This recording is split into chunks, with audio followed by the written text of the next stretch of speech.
ओम नारायणे नमः। श्री एकादशी माता की जय। एकादशी वाले दिन भगवान विष्णु के साथ एकादशी माता का भी पूजन किया जाता है। आज के दिन एकादशी माता की व्रत कथा भी अवश्य पढ़नी और सुननी चाहिए। आज की इस वीडियो में आप सुनेंगे ग्यारस माता की संपूर्ण कथा आरती सहित। आइए मेरे साथ प्रेम पूर्वक और प्रसन्नचित्त मन से ग्यारस माता की कथा का श्रवण कीजिए। एक समय में एक राज्य में एक राजा राज किया करता था। राजा बड़ा ही बुद्धिमान और बलशाली था। राजा हर समय अपनी प्रजा का भला करता था। प्रजा भी अपने राजा से बहुत प्रेम करती थी। राजा की 2 पुत्रियां थी। वे दोनों ही पुत्रियों से बहुत प्रेम किया करता था। राजा की छोटी पुत्री देखने में बहुत सुंदर और आकर्षित थी, परंतु राजा की बड़ी बेटी छोटी बेटी की तुलना में कम सुंदर थी। राजा की छोटी बेटी ग्यारस माता की पूजा करती थी और सभी लोग राजा की छोटी बेटी से बहुत प्रेम किया करते थे और उसकी बहुत प्रशंसा भी किया करते थे। इसी कारण राजा की बड़ी बेटी अपनी छोटी बहन से नफरत करती थी। राजा की दोनों बेटियां जब बड़ी हो गई, तब एक पड़ोस में रहने वाला राजकुमार राजा की बड़ी बेटी के लिए रिश्ता लेकर आया। परंतु जैसे ही उस राजकुमार की नजर राजा की छोटी बेटी पर पड़ी, तो वह राजकुमार राजा की छोटी बेटी पर मोहित हो गया और उससे पहली ही नजर में प्रेम कर बैठा। राजकुमार ने राजा की बड़ी बेटी के साथ विवाह करने से मना कर दिया और उसने राजा से कहा कि मैं आपकी छोटी पुत्री से विवाह करना चाहता हूँ। जिसके बाद राजा की बड़ी बेटी यह देखकर अपनी छोटी बहन पर बहुत क्रोधित हो गई और राजा की बड़ी बेटी अपनी छोटी बहन को अपना सबसे बड़ा शत्रु मानने लगी। राजा की बड़ी बेटी ने अपनी छोटी बहन से बदला लेने का निर्णय कर लिया, जिसके लिए उसने अपनी छोटी बहन को जान से मारने की योजना बनाई। राजा की बड़ी बेटी ने अपनी छोटी बहन को मारने के लिए सबसे पहले एक लड्डू में जहर मिलाकर उसे खाने के लिए अपनी बहन को दिया, लेकिन छोटी बहन द्वारा उस लड्डू को खाने के बाद भी छोटी बहन को कुछ भी नहीं हुआ। बड़ी बहन ये देखकर बहुत ही आश्चर्यचकित हो गई, लेकिन बड़ी बहन ने हार नहीं मानी और रात में जब वह छोटी बहन अपने कमरे में सो रही थी, तब एक मटके में सांप रखकर उसके कमरे में छोड़ दिया, लेकिन सांप भी छोटी बहन का कुछ भी नहीं बिगाड़ पाया। जिसके बाद बड़ी बहन ने अपनी छोटी बहन से कहा कि चलो हम लोग कुएं में से पानी भरकर लाते हैं। जिसके लिए वह अपनी छोटी बहन को पानी भरने के बहाने कुएं के पास ले गई और उसने अपनी छोटी बहन को कुएं में धक्का दे दिया, लेकिन छोटी बहन को तब भी कुछ नहीं हुआ, क्योंकि हर बार ग्यारस माता उसकी रक्षा कर रही थी और उधर बड़ी बहन अपने सारे प्रयासों में असफल हो रही थी, जिसके कारण वह और अधिक क्रोधित होती जा रही थी। अपनी छोटी बहन से जाकर उसने स्वयं ही पूछ लिया। उसने अपनी छोटी बहन से पूछा, तुमको पता है कि भगवान ने सबकी मृत्यु एक निश्चित समय पर लिखी हुई है और कैसे तुम्हारी मृत्यु होगी, क्या तुम जानती हो? तब छोटी बहन ने बड़ी बहन को बताया, हाँ मैं जानती हूँ मेरी मृत्यु कैसे होगी। छोटी बहन से यह सुनकर बड़ी बहन मन ही मन बहुत प्रसन्न हुई और उसने अपनी छोटी बहन से कहा कि तुम मुझे अपनी मृत्यु का राज बताओ। छोटी बहन ने अपनी बड़ी बहन से कहा कि मेरी मृत्यु तो एक तोते में है। जो तोते के गले में एक हार है, उससे मेरी मृत्यु होगी। जब तक कोई भी व्यक्ति तोते को मारकर वह हार अपने गले में पहनेगा तो मैं मूर्छित हो जाऊंगी और जैसे ही उस हार को अपने गले से उतारेगा तो मैं वापस से जीवित हो जाऊंगी। अपनी छोटी बहन का यह राज सुनकर बड़ी बहन बहुत प्रसन्न हो गई और उसने अपनी छोटी बहन को मारने के लिए उसके पालतू तोते को ढूंढना शुरू कर दिया और छोटी बहन को इस बात का आभास भी हो गया था कि कोई उसकी जान लेना चाहता है, जिसके लिए वह अपने पिता के पास गई और उसने अपने पिताजी से कहा कि हे पिताजी, मेरी मृत्यु के बाद आप मुझे जलाइएगा मत, बल्कि आप मुझे अपनी पुरानी वाली हवेली में एक पलंग पर लेटाकर छोड़ दीजिए। अपनी छोटी लड़की की यह बात सुनकर राजा बड़ा ही हैरान हुआ। राजा ने अपनी बेटी से पूछा, बेटी तुम ऐसा क्यों कह रही हो? तब राजा की बेटी बोली, समय किसी के लिए नहीं रुका है, कब क्या हो जाए किसी को कुछ पता नहीं। फिर राजा ने अपनी छोटी बेटी से कहा कि तुम ऐसी बातें क्यों कर रही हो? 2-3 दिन में तो तुम्हारा विवाह है। लेकिन उसने अपने पिताजी को ऐसा करने पर मजबूर कर लिया और उनसे वचन ले लिया। राजा ने भी अपनी छोटी बेटी की बात स्वीकार कर ली और 2-3 दिनों के बाद शादी का समय आया। तब राजकुमार बारात लेकर राजा के घर आया और राजकुमार और राजा की छोटी बेटी का विवाह होना आरंभ हुआ। जैसे ही राजा की छोटी बेटी राजकुमार के साथ फेरे लेना शुरू करती है तो उसकी बड़ी बहन अपनी छोटी बहन के कमरे में जाकर उसके तोते को पकड़ लेती है और उसको जान से मार देती है। तोते के गले में जो हार था उसको अपने गले में धारण कर लेती है। जैसे ही बड़ी बहन उस हार को अपने गले में धारण करती है तो उधर छोटी बहन 3.5 फेरे ही ले पाती है और वहीं पर बेहोश होकर गिर जाती है। जिसके बाद राजा ने बड़े बड़े हकीमों वैद्यों को बुलवाया, पर अपनी छोटी बेटी का इलाज करने के लिए राजा की बात सुनकर वैद्य ने छोटी बेटी को जब चेक किया तो राजा को बताया कि आपकी छोटी बेटी ना तो जीवित है और ना ही मृत है। मैं ऐसा पहली बार देख रहा हूँ। राजा ने सारे वैद्य हकीमों को यह बात बाहर बताने से मना कर दी और उनको कहा, अगर ये बात तुमने किसी को बाहर कही तो हम तुम्हें मृत्यु दंड दे देंगे। राजा ने अपनी छोटी बेटी को पुराने महल में जाकर एक पलंग पर लेटा दिया और वहाँ पर कुछ सैनिकों को तैनात कर दिया। राजा वापस अपने महल में लौट आया।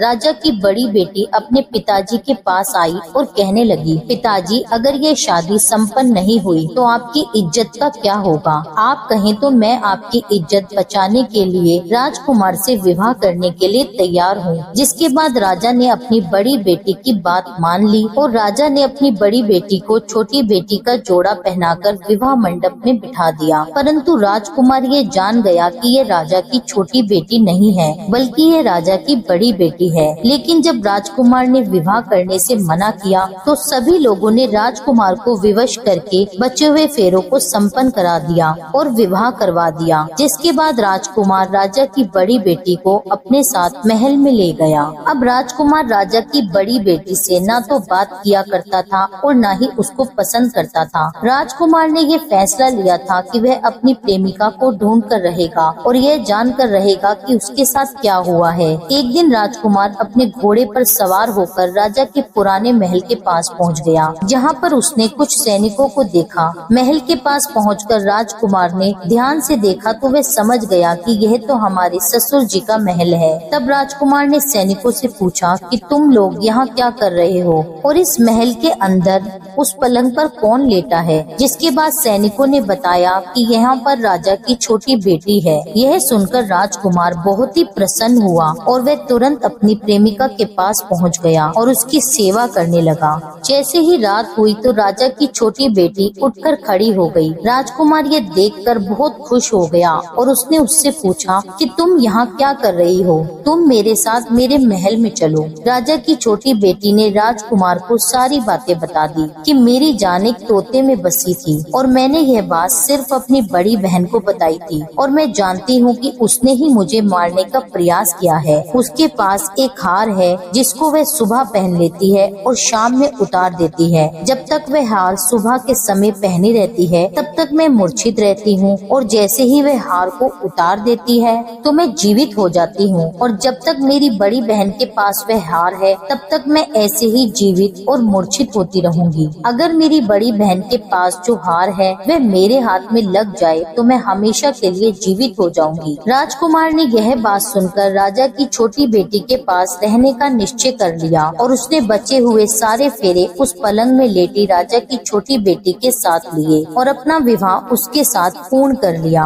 और वहीं पर रहने लगा। देखते ही देखते कुछ समय बाद राजा की छोटी बेटी और राजकुमार की पत्नी गर्भवती हो गई। एक बार राजकुमार को किसी काम से बाहर जाना पड़ा। तब छोटी बेटी के पेट में बहुत तेज दर्द होने लगा, जिसके बाद उसने ग्यारस माता का आह्वान किया। उसी समय वहाँ पर ग्यारस माता प्रकट हुई और उन्होंने अपने भक्त के दर्द को दूर किया और उसे एक पुत्र की प्राप्ति हुई। उसी समय वहाँ पर अचानक से राजकुमार भी आ पहुँचा। राजकुमार ने जब ग्यारस माता को देखा तो वह आश्चर्यचकित हो गया और उसने तुरंत माता को प्रणाम किया और ग्यारस माता ने राजकुमार से कहा, जब तुम्हारा यह पुत्र 5 वर्ष का हो जाए तब तुम अपनी पत्नी का हार लाकर इसके गले में डाल देना। और देखते ही देखते राजकुमार और राजा की छोटी बेटी का पुत्र 5 वर्ष का हो गया। तो राजकुमार अपने बेटे से कहता है कि बेटा, मैं कुछ काम से बाहर जा रहा हूँ, तुम अपनी माता का ध्यान ध्यान रखना। और यह कहकर वहाँ से चला गया। राजा को बाहर निकलता देखकर बड़ी बहन के सैनिक देख लेते हैं और बड़ी बहन को जाकर सारी बातें बता देते हैं, जिसके बाद बड़ी बहन अपनी छोटी बहन के पुत्र को वहाँ से उठवा लेती है और उसको मरवा देती है। अपनी छोटी बहन के बेटे के 2 टुकड़े करवा देती है। पहला टुकड़ा चक्की के पास छुपा देती है और दूसरा टुकड़ा अपने पलंग के नीचे रख देती है। अब ग्यारस माता भिखारन का रूप लेकर आती हैं। एक भिखारन का रूप धारण कर बड़ी बहन के यहाँ भिक्षा मांगने लगती हैं। बड़ी बहन अपने नौकरों से कहती है कि जाओ उसको भिक्षा दे दो,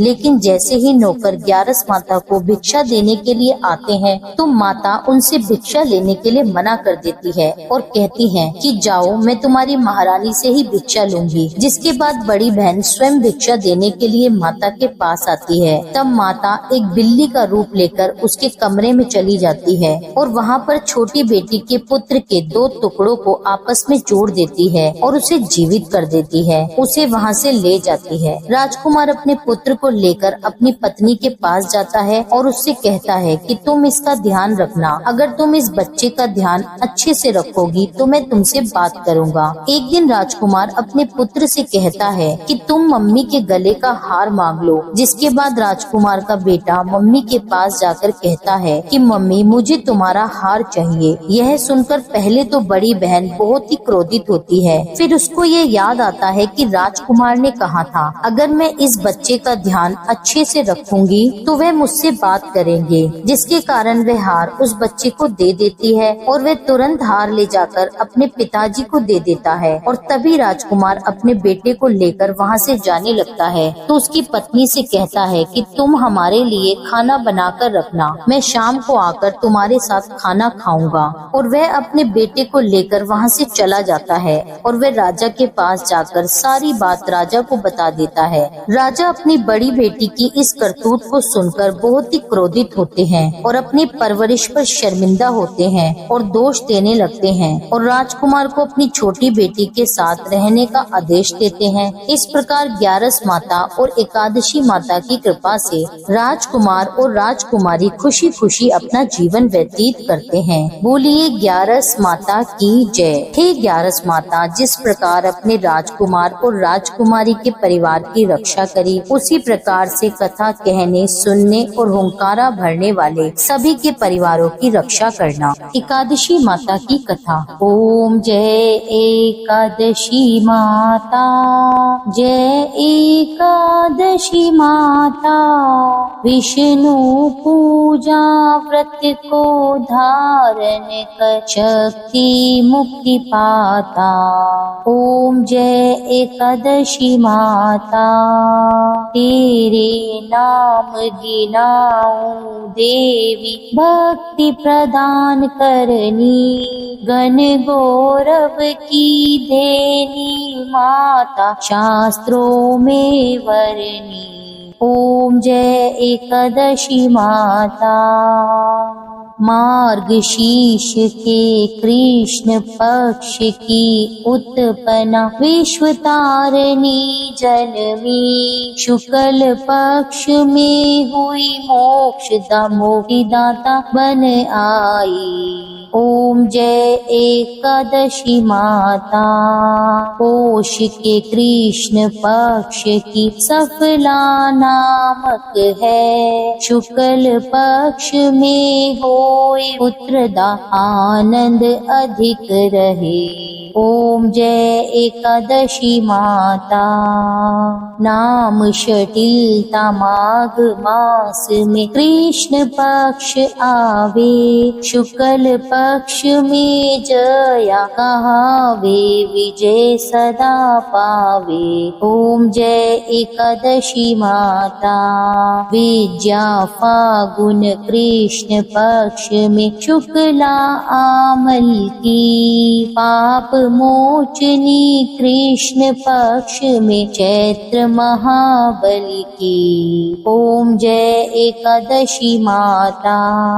चैत्र शुक्ल में नाम कामदा धन देने वाली, नाम वरुथिनी कृष्ण पक्ष में वैशाख महावाली।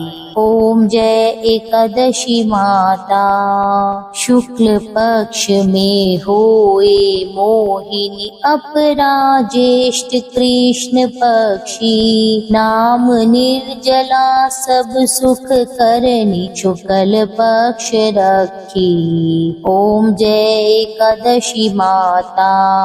योगिनी नाम आषाढ़ में जानो कृष्ण पक्ष करनी, देवशयनी नाम कहायो शुक्ल पक्ष धरनी। ओम जय एकादशी माता।